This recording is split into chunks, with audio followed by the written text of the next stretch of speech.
You're watching Inland Sports, your local sports leader. Highlights, interviews, and insight you won't find anywhere else. Brought to you by Adrenaline Athletic Training in Corona and Spoiled, quick quality oil change in Riverside. Inland Sports hosted by Pep Fernandez. Honored by the Southern California Interscholastic Football Coaches Association, the National Football Foundation, the Inland Empire Baseball Coaches Association, and the CIF Southern Section Champion of Character. Hey, what's up, Pep? Too cool to come down here, man? Too big time now?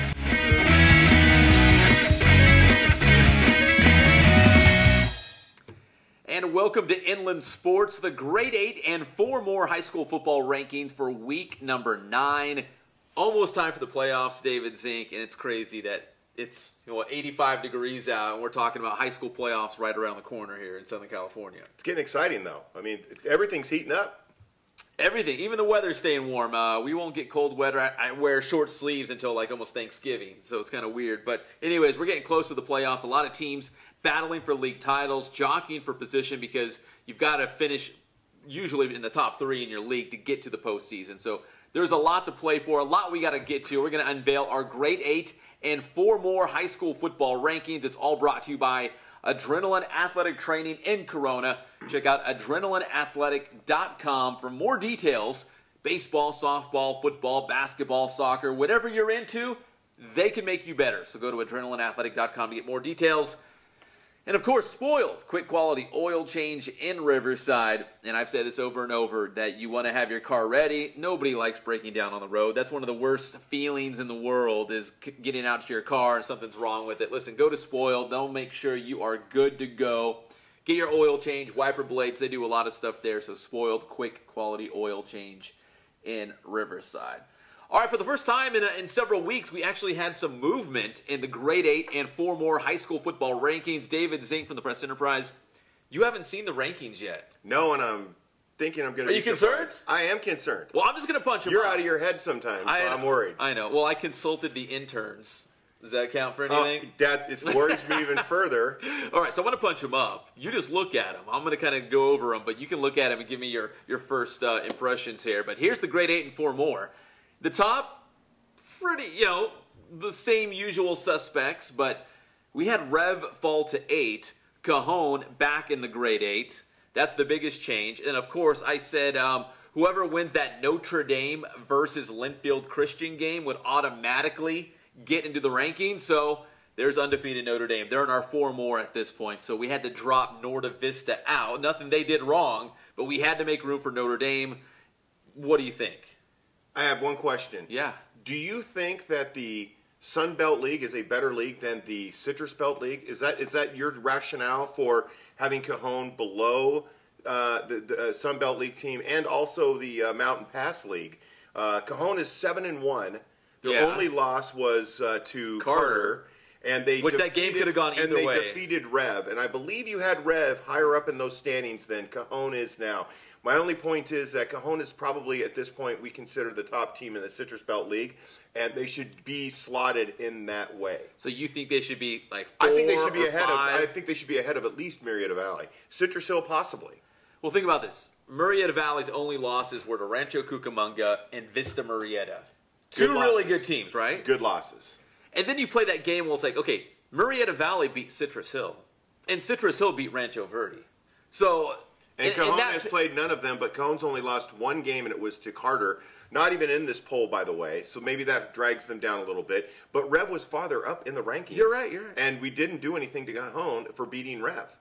You reward people for winning, Pep. Rev was kind of still riding the coattails of what they did last season. A lot of the guys were coming back. We have an expectation now for Redlands East Valley.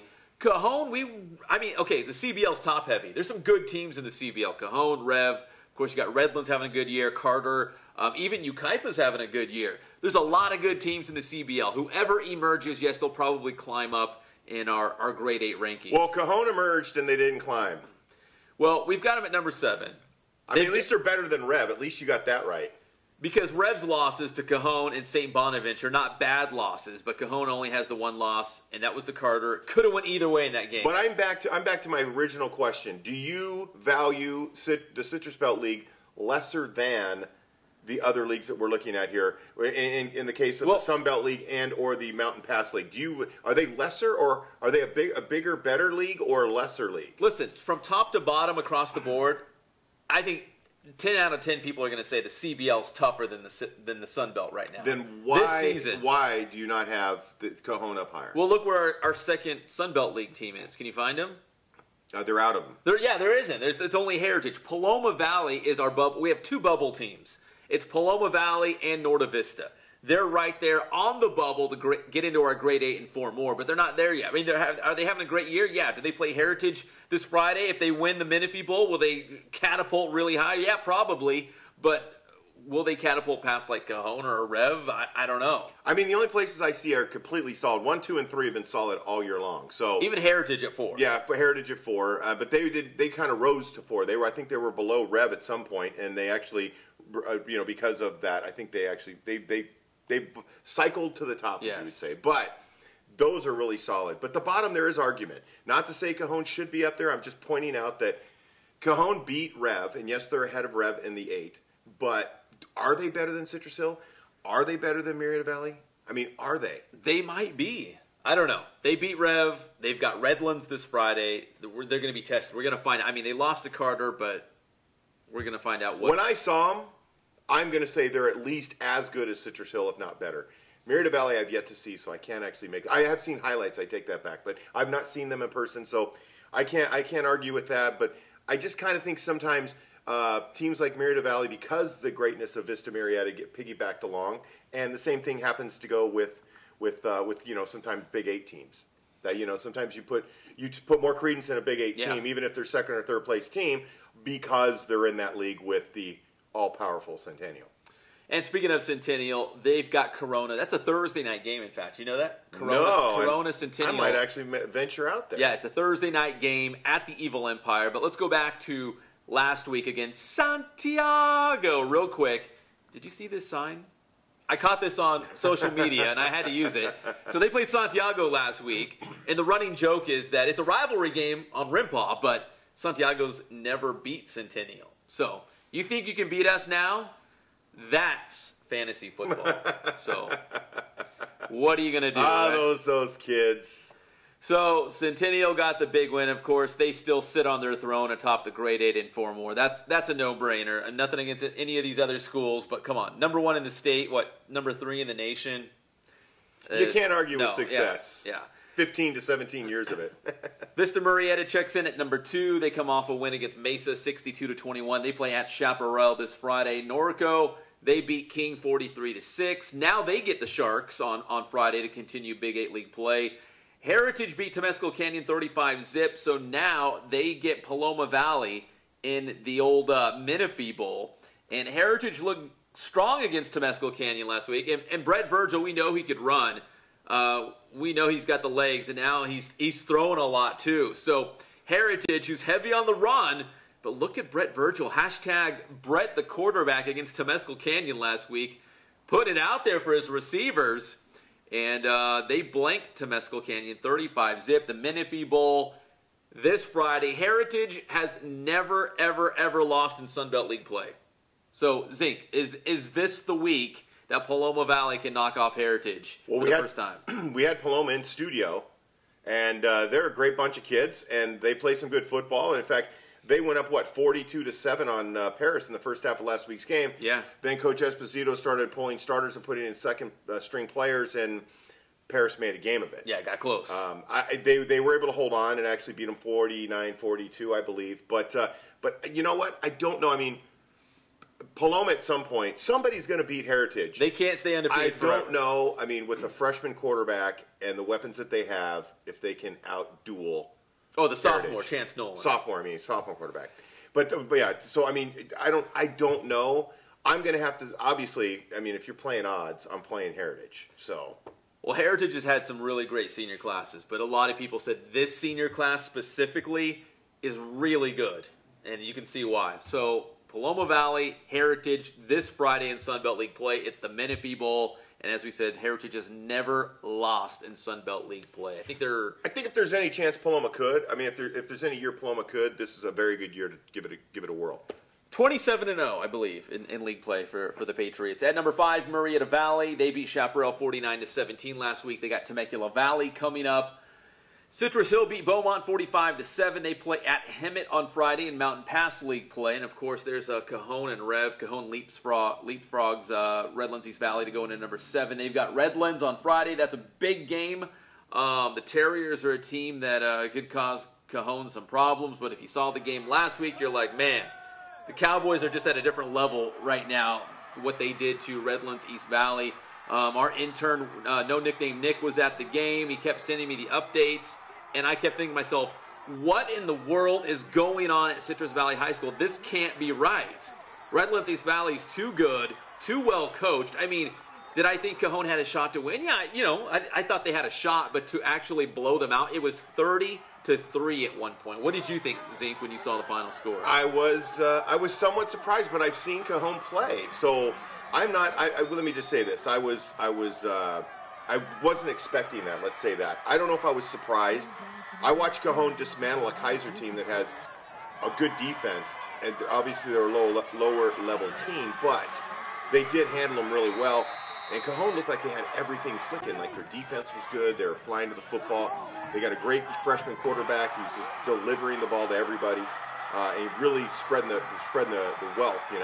So I really, honestly, I can't say I was surprised. I didn't expect to see that win. But now that they've won, they've kind of proven who they are. And, Cajon has a proud football tradition. They were a good team. They've been a good team for years. They've had some down years in recent, but they're back where they should be.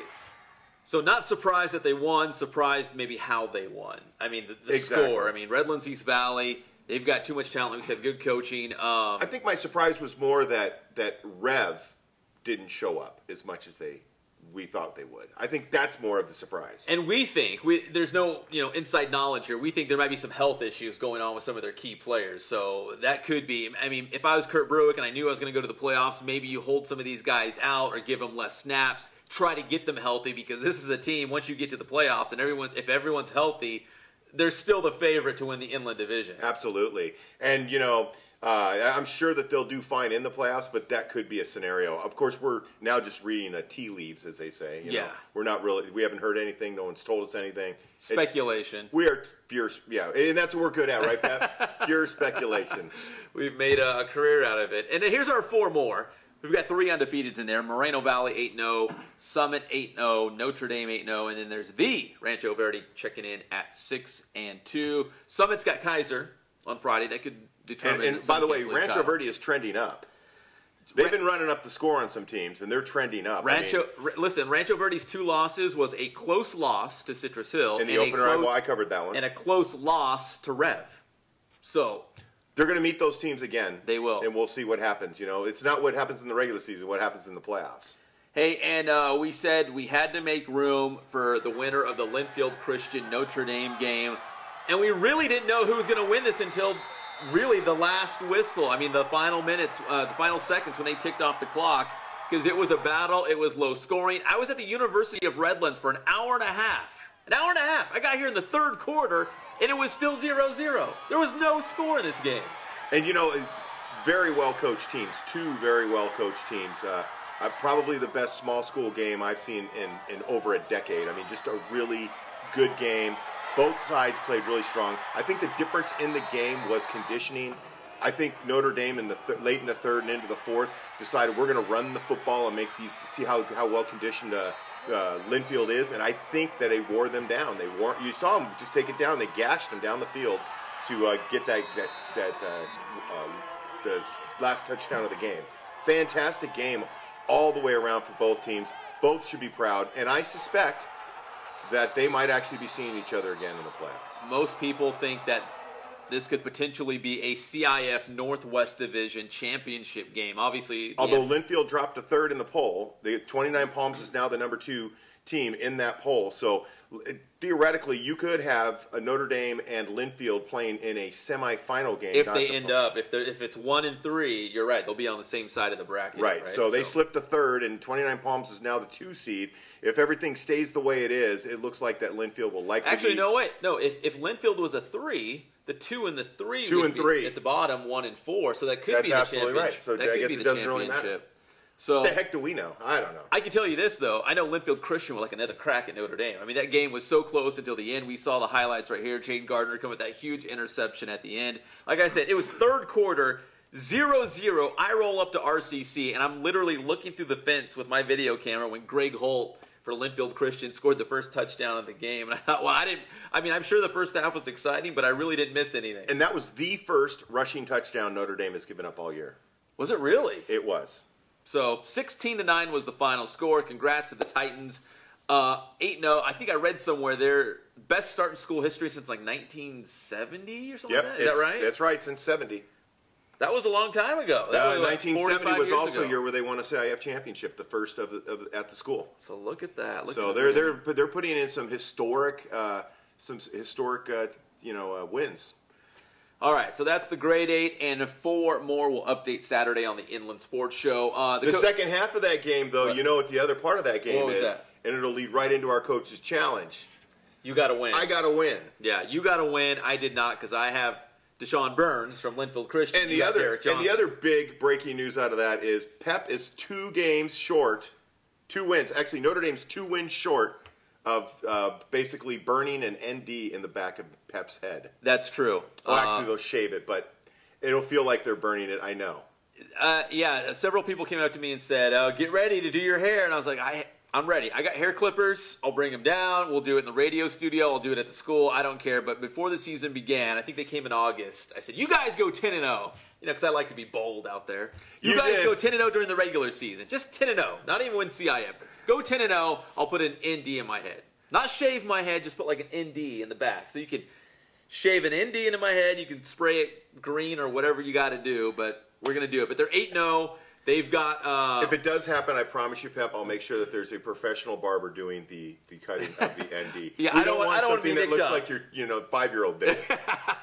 If I did it, it would look like that. I'll bring you like stencils, like a little kid's stencils.